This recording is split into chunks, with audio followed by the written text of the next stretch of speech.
Well, hey everyone, welcome to Community Extras, and it's such an encouragement to just think about all of the communities that are meeting all around the church, and not just in our church, but any church that's proclaiming the gospel and just carrying the hope of Christ everywhere we go. This week we got to look at examples of what that looks like for us practically to bring Christ to others and to invite them to come experience Jesus. And some really cool reminders that came out of the text this week.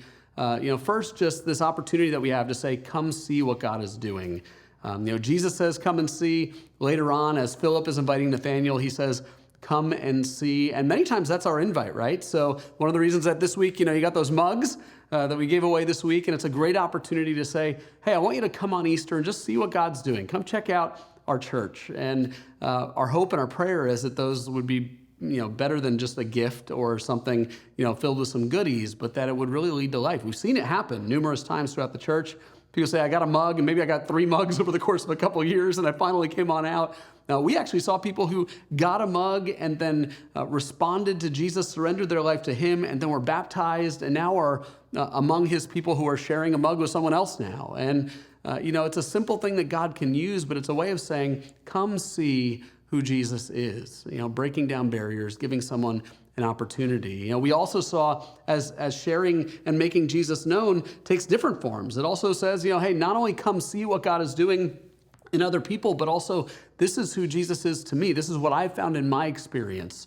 And it's awesome. Being reminded of the fact that Jesus' work of changing a heart is his work. He has to be the one who changes hearts. It's not how well we deliver the invite, or although that does matter. We want to say God lead us and guide us. But ultimately, it's knowing that this is Jesus' work of changing a heart. And so we rely on him to do that, especially when we face skepticism or doubts. Your argument is not going to be what melts someone's heart. Encountering Christ is what melts hearts, gives them the opportunity to know who Jesus is and know his heart for them. And so I hope it's a great encouragement as we look into the passage this week. Really practical, lots of stuff to pull away from that. But I think the biggest practical thing right now is saying, who has God uniquely placed me in their life, even just this Easter season, to extend an invite, to share my life with them, to share Christ with them, that as they follow you, as you might have influence, that ultimately they would follow Jesus, as we saw John's disciples turn into Jesus's disciples, which is really the hope of all of our lives. Hope that's an encouragement to you. The practical step of sharing the hope of the world has never changed. It is the same hope it's always been, and we get to carry him with us. As we go out throughout our week, who's that person you're carrying him to this week? I pray that God would place someone on your heart. And let's look ahead to Easter and ask him to move powerfully. Have a great night.